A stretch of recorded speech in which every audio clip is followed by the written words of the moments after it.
It's the old Doctor Who show, episode number 140. The Eric.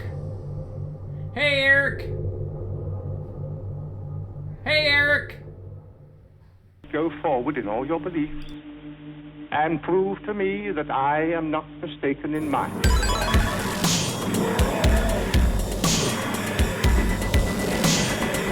You couldn't control my mind before, and you certainly can't control it now.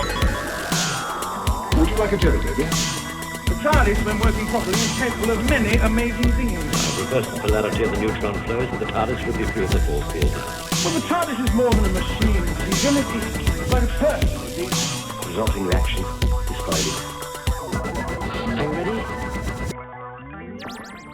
Welcome back to the old Doctor Who show, your tri-weekly classic Doctor Who review podcast. We are in the last days of the old Doctor Who show. 8 years, Dan. 8 years today. Eric, not today. what, 8 years in about a week and a half. I want to pull back the curtain for folks listening. Pull back the curtain. Whenever we record these in separate files, so we clap at the same time so that we can sync up the audio. Yep. And when you clap this time... Did you hear Casey groan? Casey. My wife is she's normally not here, but she is here in the office, so there's an extra added level of insecurity that I'll be adding to everything that I say. So hard. And Dan's in the headphones, so I just sound like a lunatic. It's like a one-sided podcast. It's anyway, like Wet Hot American Summer when they pan down and you realize that the DJ has not been plugged in. That's my favorite gag, and I've ruined that for anyone who hasn't seen the movie. That is a really good gag. The Beekeeper. Dan, we're back. Dan, Eric, oh my God, the end is here. We are. It's almost here. We're doing another Hartnell story. Thank How many God. times have we been done with him? He won't go away. He won't go away. He will not go away. Yeah, and the one that I want to do. So, spoiler. No, it's not spoiler. We're jumping to the end. Jump to the end. The after the story, we have the. You're talking about the toy maker. And we got the toy maker, and that's the one I want to see because that's going to be breaking news for everyone that's already seen this. The next series story arc of new Doctor Who is bringing back Donna and the 10th Doctor in his new incarnation as a much older 10th Doctor, and it looks like Neil Patrick Harris is playing the Celestial Toy Maker with a really thick, flair, great accent. Yeah, the accent's a little strange. Why do that? Anyway, I'm so we got that. Dan. But then that is the Celestial Toy Maker is the next story right after this one, and it's not available on. Why is that? Is it just been recorded over, or is it something? I'm going to guess it is something to do with that because I didn't do my research. Okay. Did anyone? But that would be great. What? So you have seen a trailer for the next? I saw serial? the initial trailer. Yeah. Which happened after, I think we already discussed it when we did. Right? When we did our Power of the Doctor mega review. Yep. Uh-huh. And then there was one more I saw. So I don't know how many have come out. So I've seen two total. And this one has like Donna. She can't see the Doctor or she's going to die. Yes, I saw that. Oh, yes. So great. I mean, I want that. I'm so glad that we're going back, revisiting these characters because they are. And you have the new Doctor, in that trailer as well. So I'm imagining it's a situation where he's in a limbo PC versus Mac White Room state. Ooh, I like that. Like existing in the head maybe of David Tennant. Right. So that he is the Doctor the whole time that David Tennant is the Doctor, so it's not such a weird, abrupt switch over. That's a switcheroo, as they call it. That's my prediction. I kind of like that. We'll see. I'm glad they're revisiting this. There was something whenever the initial Dr. Donna storyline wraps up, and we see there's a ring, there's a hand with a ring. Yes, don't put but they on never the ring. Do anything. Remember, but they never do anything with it. Don't put on the ring, Laura. But then Laura puts on the ring, No, and the reason why she does that. No, that's for our other podcast. If you put the ring on, you have to get killed, and then you go to the Black Lodge. But she actually puts the ring on, and she saves everybody. She saves herself by preventing herself from becoming Bob, by putting the ring on, and welcoming death. She frees herself. It's a beautiful moment. Is that what you were saying? Welcome to the Twin Peaks podcast. as always. No, but you remember the ring. Of course, I remember the ring. Yeah, so you have to watch a VHS tape, and you have 8 days, right? Brian Cox. Something to do with horses, and there was a well. Of course, I remember the ring, Dan. But they never did anything with it, right? It was just a thing that was there for one scene, I can't remember. And then they just never did anything with it. Anyway, I'm hoping they wrap up some stuff. I'm very excited for it. I don't know, man. People feel very strongly about these different eras. When is it? Never. It's in February. You asked me the other day, and I didn't have an answer. Who freaking knows? Is it the end of the year? Is it in 3 months? When is it? I think they said holiday of 2023, holiday season, so they're not guaranteeing a Christmas that's a episode. Long way off. Yeah, it doesn't seem like it needs to be that far away because they've shot so much stuff. But I don't know. Fair Who enough. could say? It's not like we're a Doctor Who focused podcast. Why would we know these things? Well, Doctor Who focused podcast, but for how long? We're currently about to review the Ark. That leaves only The Wheel in Space, Troughton, Planet of the Daleks, which is Tom Baker, I think. I don't know. It's a mystery. Who knows who it is? Mystery episode? Except for me. No, it's Pertwee. It's Pertwee. Oh, thank God. I forgot. We're done with Tom Baker. And then we're watching Dalek Invasion of Earth. And then the show is over. Which means we're free. We're 9 weeks away from being done. Oh, my God. That's forever. That is bittersweet, folks. Unless someone out there can find more classic Doctor Who. No. Stop doing that. We have people that are writing in and saying, oh, you need to do X, Y, and Z. And there are no X, Y, and Z. That's what I'm saying. There's no more Doctor Who. We've done them all. Find me one that we can do and prove me wrong. And we won't do it. No, but in so all the ones that are available, at least on the ones that are available on BritBox. Do you think there's classic Doctor Who complete serials not available on BritBox? You have no idea. So I wouldn't think so, but I would review ones that are just someone's audio fan recording edits, and it's just telescenes and people drawing the scenes that we're missing. I would do those. Let's do them. I would do. Speaking of doing them, maybe we should do. You want to get into this? The Ark, unless you have something else you want to talk about. So excited Santos. to get into another. No, we're not talking about Representative Santos. For all of you non-American listeners, there's some fun stuff happening in our politics as usual. Doesn't matter. My favorite part of the Representative whatever Santos was that he said he was Jewish, and I don't know if I misread this. Was his justification? No. I said I was Jew-ish. Is that true? That is true. I kind of give him points for that. He claimed that on his mother's side, several generations back, his family escaped the Holocaust. Okay. That's his Jewish blood. That actually has not been proven true either. that actually even happened. And then he was saying that he wasn't Jewish, he was Jewish. Okay, fair enough. Which is like an old Borscht Belt joke. Like it's not even right. He stole the joke. This guy's terrible. He's terrible in every dimension. Oh, he's great. Anyway, more of these in our politics. I'm sure he'll win re-election. So let's go to the. He's going to be machine. speaker. He's going to be speaker. Probably. It's going to be great. It could happen. Okay, let's hit the button. Let's do it. We're going to review. Next up is the Crotons. You get to make funny mouth noises in front of your wife. Ready? Yeah.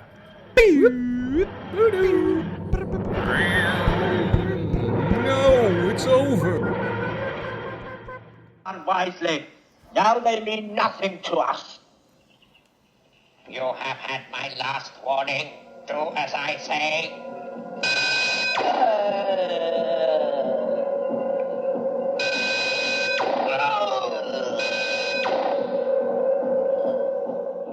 This is Jeopardy. This is the Ark, Dan. This is the 5th serial, the 3rd season, lucky number 3.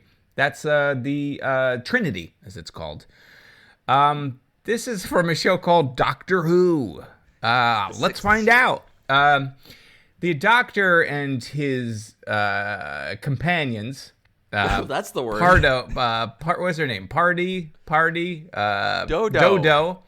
And astronaut Steve land on planet Earth, or so they assume it's planet Earth. Turns out it's a metal spaceship filled with 2 of everything. As the human race sails away from a dying sun to populate a new planet, and they have their servant animal creatures and things in a topsy-turvy world. Things are switched. There's statues. And that's it. I don't know. What do you think, Dan? Oh, wait. This was written by Paul Erickson and Leslie Scott and directed by Michael Imison. 3 names that I'm not familiar with. So I don't know if we've done stories by this people and I'm just not remembering, or they seem new names to me, Dan. Yeah, I don't think Emerson directed anything other than this one. Okay, cool. Anyway, who cares? I don't care. It doesn't matter. Eric, what did I think of this one? Is the question.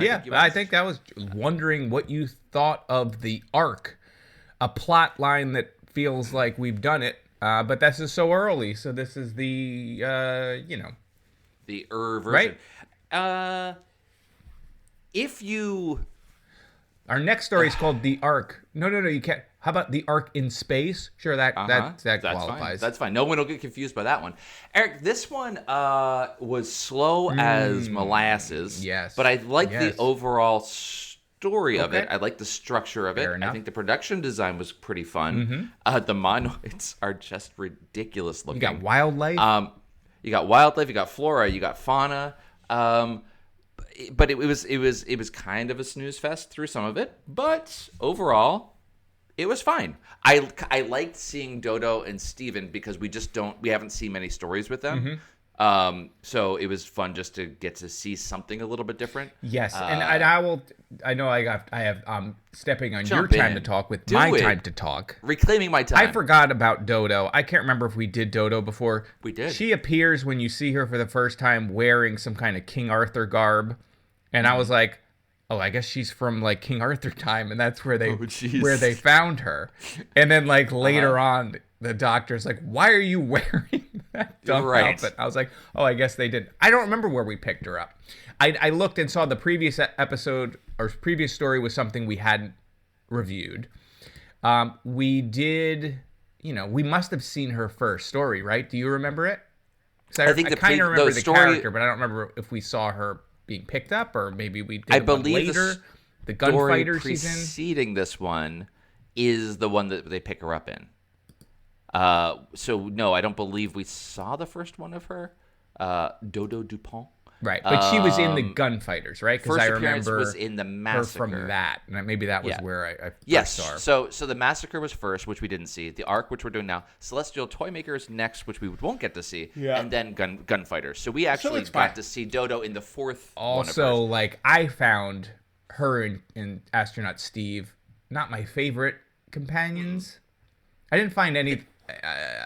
keep going, because you'll talk. I can't just say what I thought of this yet. No, I hear you. I don't think either of them are particularly well developed or have a kind of hook to them, I guess. Like Zoe, math genius. She's her brain is a calculator, a supercomputer. Like she's, has those abilities. Sarah Jane is just the biggest heart in the world, but she's an investigative journalist that she's looking for clues, Dan. She's looking for clues. So other companions have a much more and Barbara and Ian over time develop, and so there's those.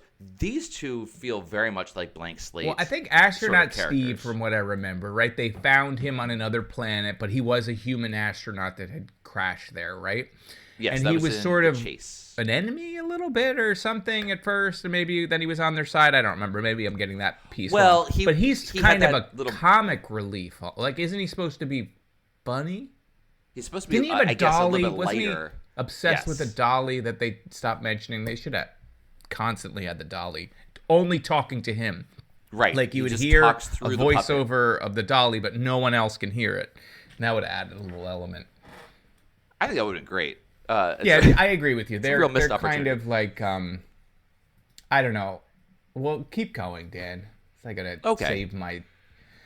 So, yeah, I mean, I kind of like the story structure that it was broken into two halves. Mm-hmm. We have the first two halves, so you get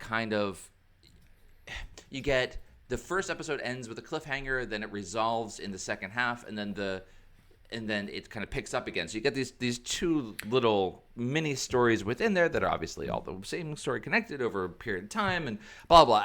So I thought the structure was kind of interesting. I didn't really love that the monoids became the rulers, and the number one monoid just sounded like Skeletor to me, and that really just bugged me. I couldn't take his voice seriously, so the whole thing just felt very mustache twirly to me. It wasn't super fun. But overall, I thought it was a fine story. Okay. I did not expect the Refusians reveal to be the fact that they're like body devoid of pure body energy, like disembodied I don't voice. know, strange. That I did not expect to happen. So that was a fun little quirk. But overall, it was fun. Right. Eric, what did you think of this? Story. To be honest, I found it painfully dull. Yes, you did. It was like putting me in a terrible. Now, first off, I watched it the day after New Year's Eve, so like maybe I'm older now. I just even have a glass of champagne, I'm hurting for 3 days, plus all the pills. No, I found it like it was just. I just found it so boring. I kind of agree with you in the overall story part. The playing with time and the first half, and then they go to the TARDIS, and then all of a sudden it materialized. By the way, when it went away and it rematerialized, I was like, oh my god, I gotta watch the story again. Like there was a part of me that was somehow hoping this was a 2-parter and this thing was over, because they really wrap it up there at the end of that part 2. It could have stood alone. It would have been fine. This could be over. But no, as a concept, that was cool. And to see, like, the fact that they brought the cold, and even though they created a cure for the cold, it wasn't enough because it came back. They had a strain. It was a mutation of the virus that I guess killed a lot of humans. The Doctor doesn't seem too, like, moved by that at all. No, it didn't really bother And me. it was a pretty bad case of variant, because it even got old astronaut Steve sick. Yeah. Even though he's been traveling around with them. It doesn't really make sense that Steve would get that sick. Yeah, he gets real sick. Really sick. Like, they got to make... Whatever she has ain't no cold. So how Right. many other people have they killed, this doctor?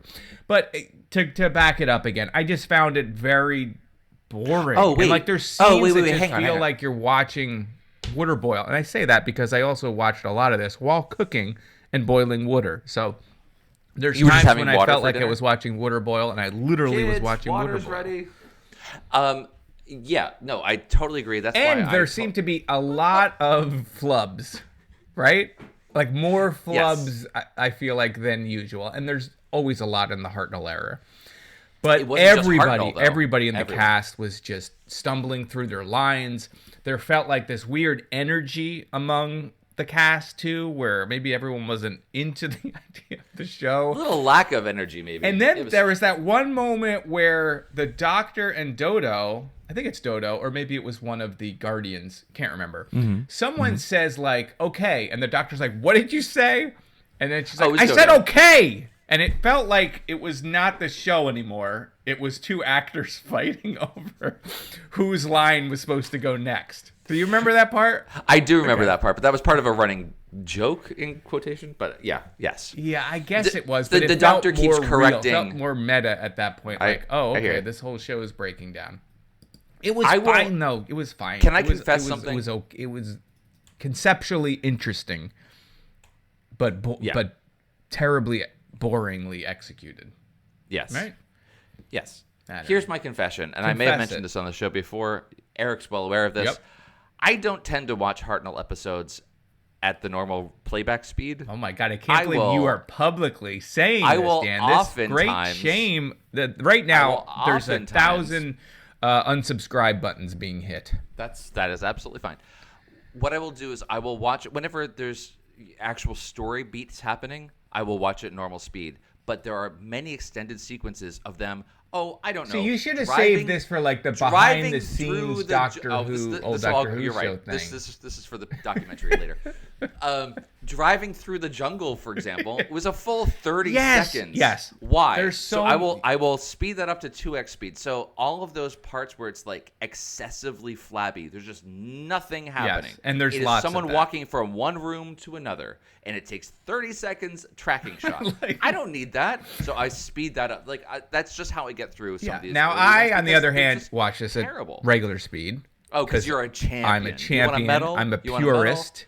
I'm a masochist. You're a masochist. I like to always be the victim. No, the So scene that you were talking about, like that, like yes, you're literally watching people drive through. Although it's funny because it's like a thing that you would see at the airport.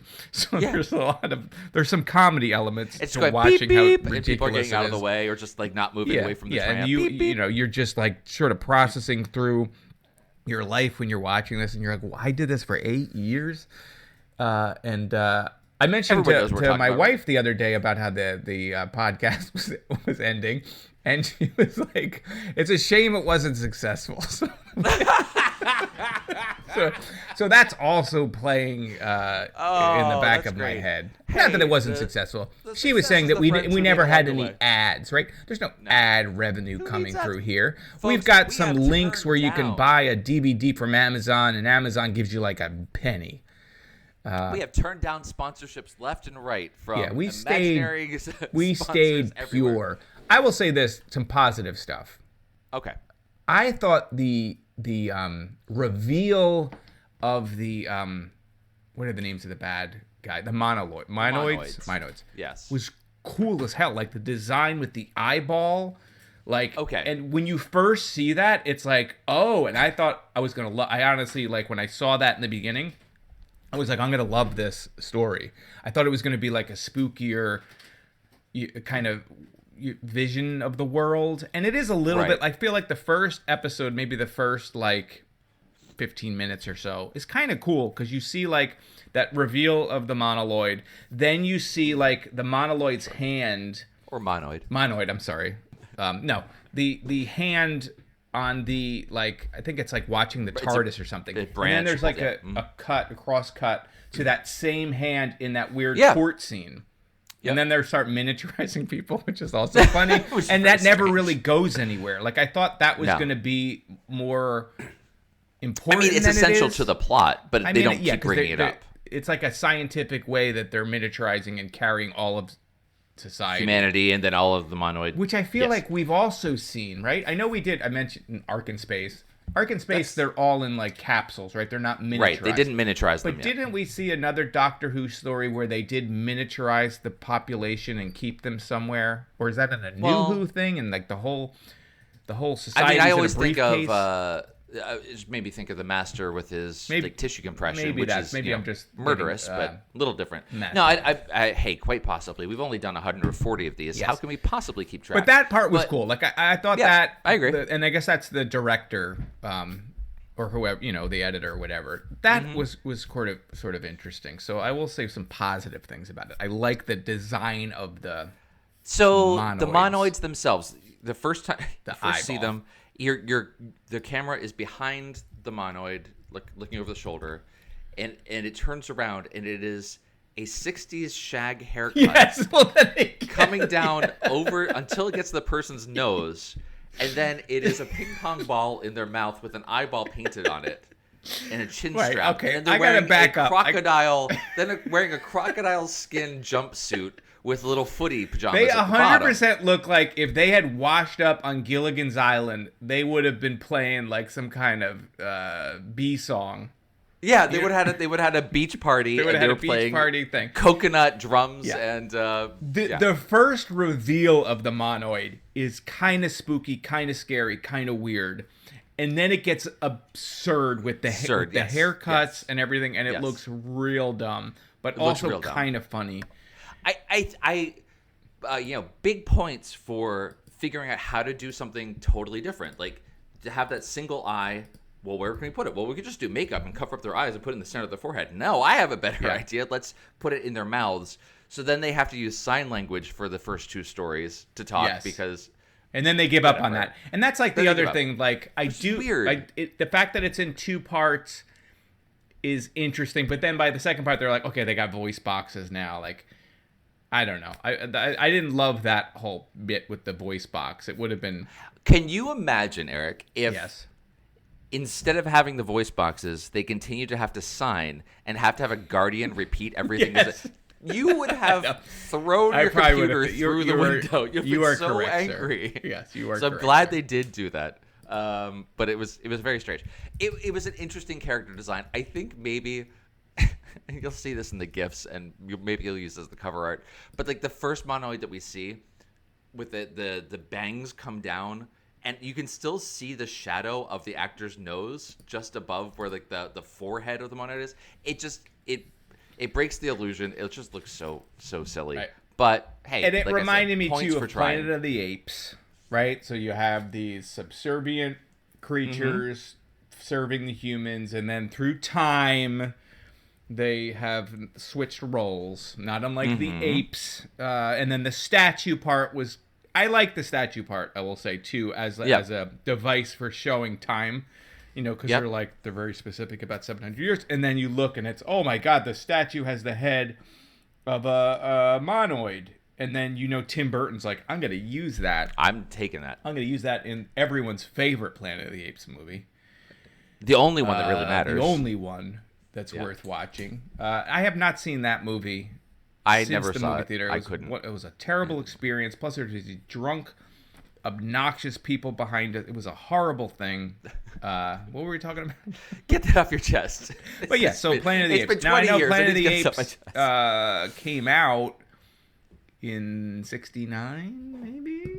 I don't remember, but it's based on a book that I think predates the Ark. I don't know if I'm saying it was influenced by Planet of the Apes, but that idea of the it's all in the zeitgeist. It's all out there. It's all there. So we start the story with seeing this monoid with the mop top haircut. We see the TARDIS materializing in a jungle, and Dodo comes out and immediately just sneezes, which is a choice for the way to start this. That's that's going to be an important element. Her cold that leads to fever, sore throat. So whole thing. It really could work out that Steven gets super sick from this, because Dodo and Steven are not from the same time periods either. So he may not actually have any resistance to her common cold. Her common cold to him could be a novel coronavirus. Where's she from? Who cares? I mean, timeline. We know that for... Who cares? Okay, I don't remember. I was just wondering, is she after him or before him? Because he was like, he has trauma. From what I remember, we found him in like an abandoned city or something. And he was there on his own. To a hand puppet. Yep. So he's going through some stuff anyway. Yeah. But yes, it starts out with the cough, so you know that's going to be an important element. And she's like, I know we're on Earth, because look, here's a monitor lizard. Here's a... Right. And no, she's wrong. So the Doctor realizes, hey, they're on a spaceship. They did some interesting things too. Like he looks up and he sees a steel sky. The name of the first episode. Which reminds me of. Do you remember that adventure PC game? Yes. Was it Beneath the Steel Sky? Something like that. They re-released it for iOS. Yeah, as well, it was great. I loved that game. Yeah. That was super cool. Let's talk about that instead. Yeah. So that he looks up. Yeah. Did you actually play that though? I did not. I was a huge fan of those point-and-click adventure games. Right. All of those. Did you play the LucasArts ones? Remember how great the LucasArts ones? What was the one with the motorcycle? Oh. Now I remember Day of the Tentacle. I remember. Yeah, Day of the Tentacle was the same designer, like a haunted house went on type to thing. Do Psychonauts, right? Oh, maybe. Psychonauts was such a good game. I didn't play the... Hey, Eric. Anyway, let's talk about Doctor Who. Let's talk about Beneath the Steel Sky. Yeah, because that was... So we got that. But then you had Dave Gibbons' artwork. That was very exciting. No. Go back to Doctor Who. But I will say one more thing about Beneath the Steel Sky. No, not about about the fact that the episodes had titles, and I miss that. Oh, yeah. I like that. Yeah. I like when they have individual titles. Go on, Dan. Take us back to the planet of the metal planet. Only if we have to. There's so much time spent like, the floor's moving. Like, first off, they're feeling the That's floor what for I'm the saying. movie. It goes Look up so at the slow. sky. It's a metal sky. That's the first clue. I'm in a spaceship. Well, no, they could have been in a big convention center. It could have been an enclosed, whatever. It was fine. But until they felt that, what I was going to say is there was some interesting, like you had mentioned before, the hand and then the cross-cutting over to another, the same hand moving. And then There you're were like, oh, similar there's some kind of types things. society here. Like, there's this court going on. So that was, I like that. Yes. What I was going to say about the Steel Sky Say it. is that there was a video game called So he Which looks was up a and sees lot the of sky, fun. and then the camera turns and does a reverse shot and pulls back, and you can tell like they're in a soundstage, they can't pull back very far, but you never really see that in the show. Like whoever this director that has only directed this one, as far as I can tell, did some very interesting things. I was reading as well that they did a lot of forced perspective stuff, which some of it really wasn't all that successful, but like the landing ships when they get to the planet Refugio, like there's just some artfulness to the way some of this was constructed, only to be completely destroyed by the pacing of everything else. So it was really this was a 3-part story. It could have been. I don't know how you would have fixed it, because like the idea that, you know what, 2 parts. This could have been 2 parts. Part 1, one timeline. Part 2, second timeline. In and out. Yeah, I mean, you could have Right? done this all in 50 minutes. Because I Totally. don't want to lose that, because that is what makes this a more interesting story. Yes. Is that halfway point where they end up at the same. They were there Can't really lose one that. time, and then 700 years later, and by the time they come back, it's like a legend that's been passed down through generations. That this traveler and this and It reminded me of Legend of Zelda: Ocarina of Time, when you're. Why don't we talk about that a little bit? Yeah, So when the you're art planting style seeds, in that was and then you can then get on that platform and move around, and things that you did in the past you can see in the future. Stuff that I tried to do in the middle grade adventure fantasy graphic novel Goblin, available now from Will Perkins and I. But yeah. What? See, we are sponsored. We are sponsored Okay. by our hearts.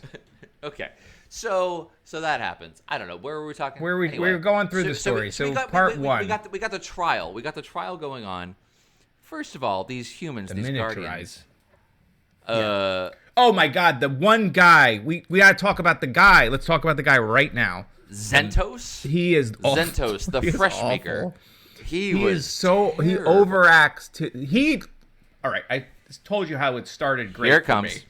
Yep. That was like the, you know, when they say Screeching like, halt. oh, that's the first ding in the wall, and then no one says that, but Nope, when there's I a like first, it. It's the first ding in the puncture wall. in the armor, or the first rock from the dam to come out.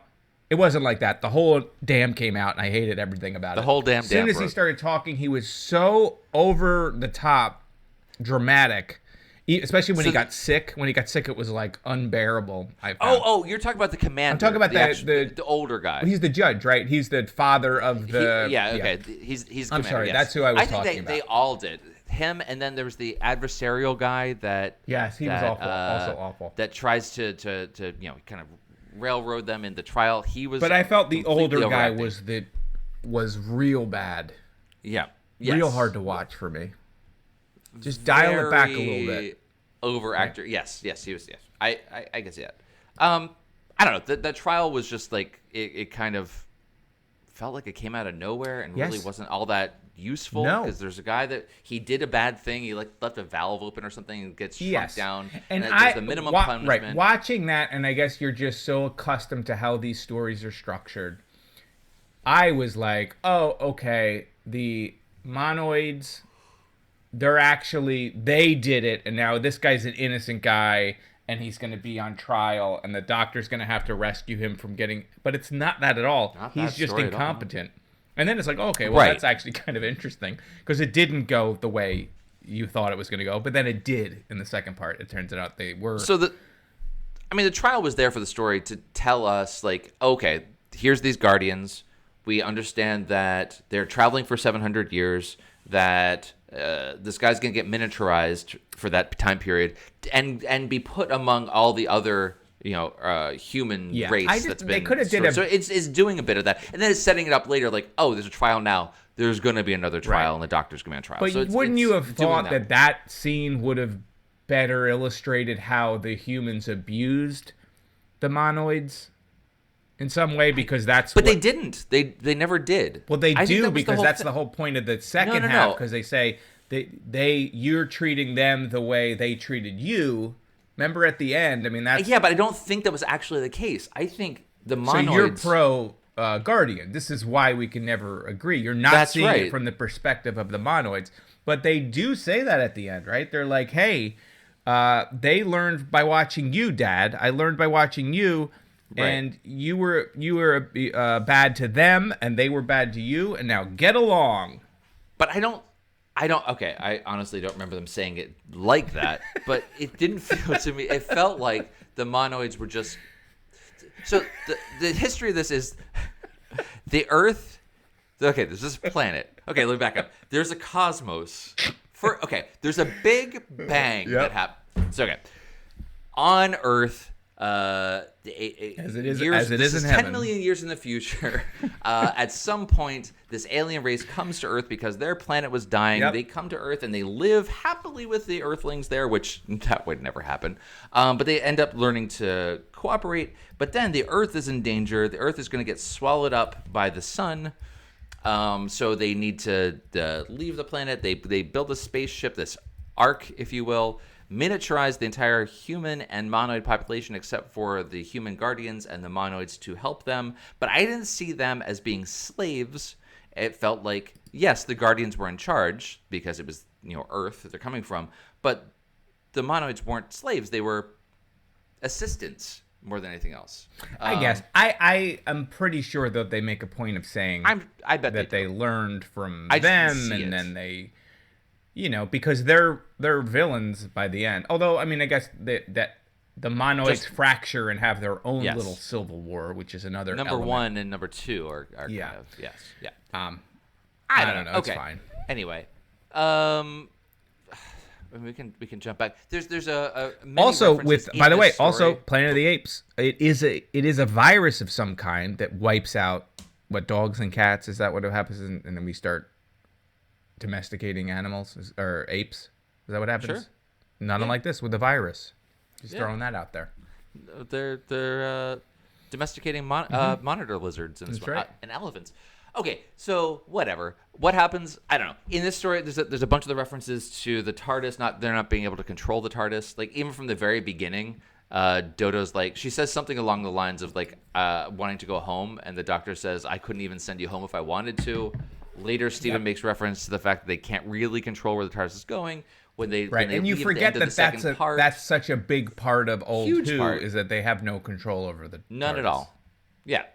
So they really are just kind of flying blind, and it has a mind of its own. I think Stephen says at one point, which is fine. Like I said, the trial thing just felt like a weird screeching stop to the story, starting in a, like you said, kind of in a spooky way where there's a mystery happening. Then all of a sudden, it's just a whole bunch of people.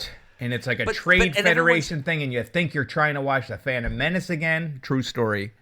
Unwatchable. Unwatchable. So bad. Yeah. I also takes the off. costume Or like that Matt Damon movie where everyone got small. Remember that one? I never seen this movie.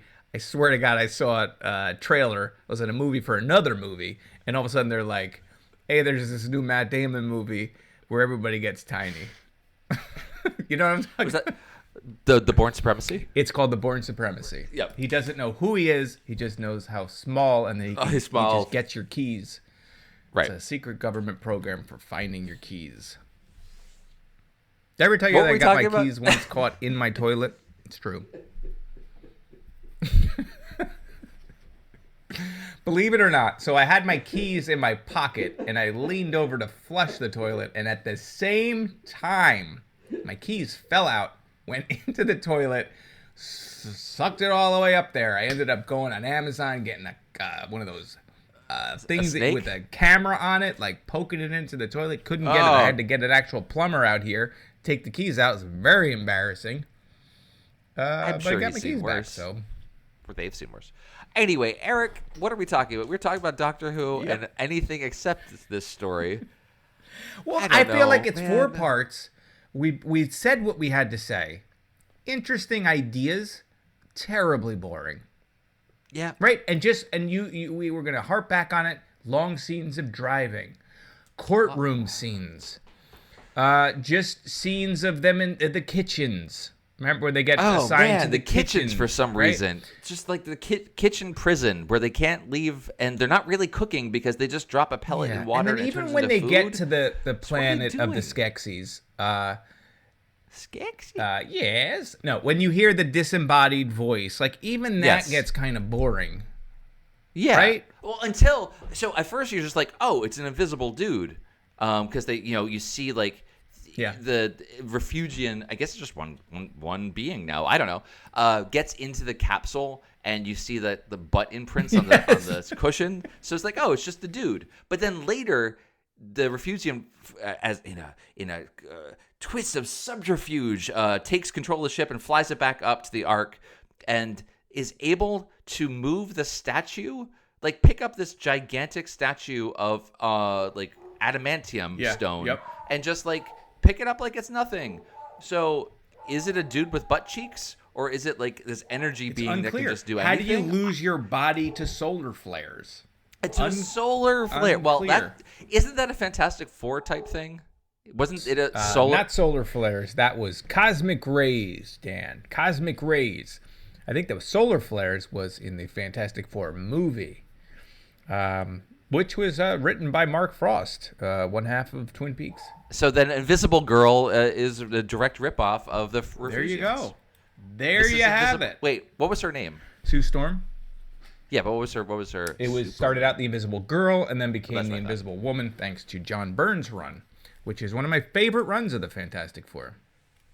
She became the Invisible Woman, as she should be. And like not unlike a lot of other female Marvel characters, always seem to look like Stan Lee's wife. You know, anything about comics, he would have an answer at the top of his head, just like. Well, with the FF, that's that's in my wheelhouse. The Fantastic Four. Amazing. I had no doubt that you would be able to. I'm very excited for the new movie. I mean, is it going to be good? Is it going to be bad? I haven't, It'll be something. It's going to be something. It'll be a movie. Going to be something. What else? Yeah, so we got solar flares. We got Steven at death's door, and he's a guinea pig, and the doctor has to concoct. It takes so long for him to concoct this fix. Like, animal membranes and mixing it right, and that's a whole process. And it doesn't work. Oh my God, that took so long. I mean, it works, but it doesn't work because the virus comes back worse than before and must kill a lot of people. Which then forces, somehow that's connected to the humans encouraging the monoids to develop the voice boxes, and which leads them to take over, which is a weird idea anyway. It's like, don't ever give anyone else equal footing as you, or they'll take you over. So it's got this whole other... The humans were too trusting, or maybe it wasn't too trusting. Maybe they were too smug and thought the monoids could never take over. But it just felt like... It's unclear, everything. Their whole relationship is very unclear. And how did they... I'm sure they said it, but how did the monoids know about the planet Refugian 219? They refused to go there. How did they know? They were on using their way there or something. Audio space scans to find planets that were suitable, and that was the only one that was right. And because they keep saying how they've never been there, and the only reason they know that is because what you're saying was like they say audio scans, which plays later because they know that there's life on the planet, but because it's audio, they don't see it, and then when they come there, they don't see the guy because they're flares. Well, there's only one guy, right? But there's more than one of this invisible creature, right? But we only ever. It seems like there must have been, but we only get this one being's butt cheeks in the entire. And you story. have as far to as be. We know, you have to be peaceful to live here. Thousands. What are you really going to do about it? I guess you could do a lot because he's there, as you're saying. They could like throw these adamantium statues around. Yep. I don't know, Dan. It was. I don't fine. know. It was something. I just didn't. I don't love I don't love this group. And maybe I need to know or spend more time with Dodo. Let's not. I didn't love Dodo, and I haven't really loved Steve in the time that we've spent. Steve Austin. Steve Austin, $6 Million Man. I mean, and the doctor I have a love-hate relationship with Hartnell. Yeah, and I think this is very like. I think he has found who he is by this point. He does that switch between playful and irascible and ornery, but also clever. Like, he's doing all the First Doctor things here, and sometimes it works, and sometimes it doesn't. The work last all that time well. we did Space Museum, I loved him. He was great, Yeah. and I think that's Barbara and Ian too. Like they're maybe that's why. who I got to get them with me. Maybe it's just my own brain, like missing Barbara, as you do. Because, like I said, these two characters don't have much going on. The running joke, in quotes, they keep doing was with Dodo saying current, 1960s terms like fab artwork, and the Doctor getting pissed off about that. And she says, "Okay," and I'm going to teach you how to speak English. And it's just like, I guess this is interesting, but whatever. So I guess that was her thing. So she must be from the 60s. Right? Yeah, that is my guess. And then she talks about, I learned it in school. Right. All right. Weird flex. I don't know. You can't tell me anything about animals, right? Because I know everything. Okay. Not the best. Not my favorite. Yep. Traveling group. Okay. Anyway, folks, we did it all. We got it. Basically, it's an allegory for COVID-19 and people not wanting to mask. Mm-hmm. That's what this whole story was about, which was cool. So, Eric, guess what I forgot to do? Because I am kind of off of Twitter. I have not been on Twitter either. You can find me on Mastodon instead. I haven't been on that either. I have been on that somewhat, but not posting a lot. But I forgot to ask anyone for their feedback on this story. And you know what? I think it's fine, because I don't think anyone's going to have a whole lot to say about this one. Prove me wrong, folks. If you want to tell us something about this after hearing this story drop, put it on the Twitters, put it on the Mastodon, send us an email, theolddoctorwhoshow@gmail.com, and we will then respond to that, because I don't know. I'm so glad we went back and watched this one. I know. Well, you know what? But that's what I was saying before. Our knowledge would have been incomplete. We've done them all, so we had to do it. We had no choice. Guess so. I mean, I kind of am glad to see Steve Austin and Miss Dodo just to have a better sense we got of a little all the bit different companions. Wider breadth of Doctor Who knowledge thanks to this. Yeah. But it is unfortunate that we can't just do the one Hartnell story we'd want to do. The Toymaker. Now that we want to do it. And then we get teased at the end of this. That was another thing. Part of me was like, because I think I texted you, by the time I was on part 4, I was in a delirious state where I just wanted the show to be over. Yep. And the way it was structured after part 2, where you're like, oh no, we're back in it. All of a sudden, the Doctor gets invisible or partly invisible. And I'm like, oh my God, am I on part 3? And there's another part of this storyline that you're going to have to go back to the planet again. Oh my God, you must just want to kill yourself. Yeah, it was just a teaser for the Toymaker story, which would have came next. Which we don't even get a piece of. Like on BritBox, it goes right to Gunfighter, so you don't even get... Yeah, we missed this here. I'm looking to see if there's any other place where we can watch part of it. Nothing that looks like it's going to be complete or legal. So, I don't know. I would like to see it just to know what talking kind of happened illegal before we jump into it. Just throwing that out there. Not that I want to do illegal. But does that mean there are, like it exists, or is it like gone forever? That's what I'm trying to figure out. Like, is it literally gone forever, or it's a rights thing and it's not on BritBox? Like, that's what I want to know. You would think if it was available, and I'm going to say it's probably not, they would make it more available if it's going to feed into this new Doctor Who world. Yeah, you would think so. Okay, here we go. So it's a 4-parter. Only the 4th episode of this 4-part story, entitled The Final Test, exists in the BBC archives as an incomplete 16mm black and white film telerecording, which is missing the closing next episode caption, blah, blah, blah. Here's something else. It was found by the ABC in Australia during the 1980s. Good job, guys. But the reel had actually originated from Singapore. Okay, that's a lot more detail. Go ahead. What were you going to say? Then there must be like an audio version of this. Must be something. Right? Because they probably have the scripts. Big Finish. Did you do... So, I could just read fans the summary. out there that have managed to hang on this long, write us in and tell us how we can watch or read or listen to the Celestial Toymaker. Because I want to know. I would listen to an audiobook of it if it's out there. right? Sure.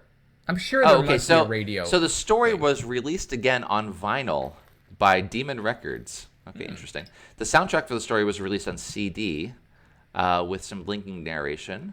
So I guess it's out there in this Doctor Who The Lost TV Episodes Collection 2 CD. So if you wanted to listen to it and then draw your own pictures to go along with it. I was doing that anyway.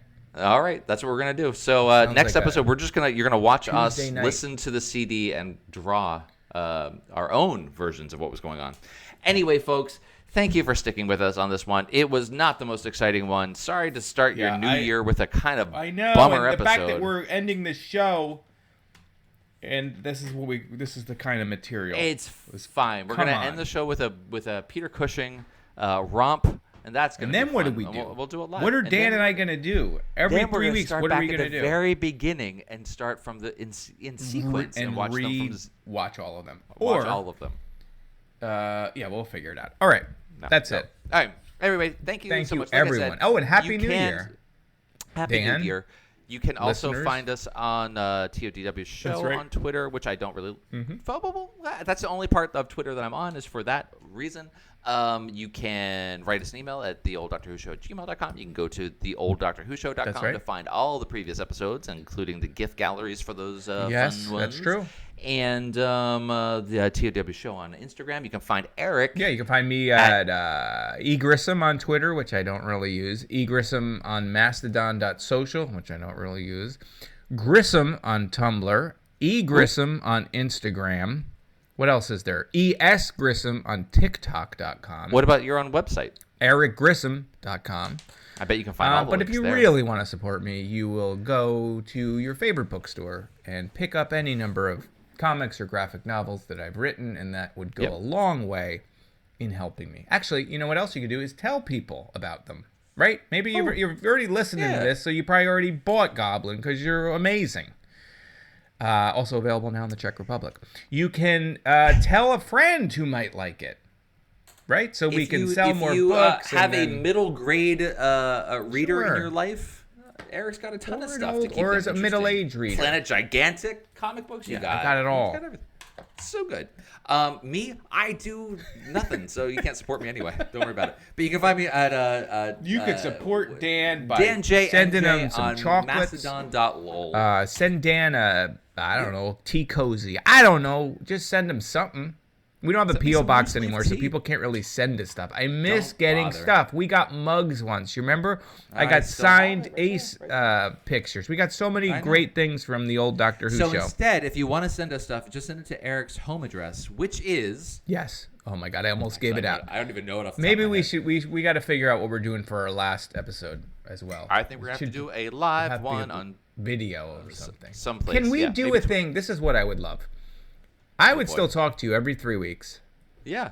I would talk to you every 4 weeks. And we take calls. Could we do that? Could we get We could do a Twitter Spaces. calls? I don't want to support Twitter, though. It's the only thing about Twitter that I think is still useful is their Spaces. So if there was another platform that actually worked, like if Clubhouse was an actual thing, if the Fediverse, Mastodon, etc., had a version of this to do live, I would totally give that a shot. But there's also the YouTube thing, which can be fun, but I don't know. We'll figure it out, folks. But it'll be the end. And what we'll need to do is tell everyone who's ever listened to our show to get together, and we'll do it all together. Yes. Anyway, folks, we've been rambling. I'm done. We're done with this. We got long on a short episode. You're the best. Catch you again in 3 weeks. See ya. Bye.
see,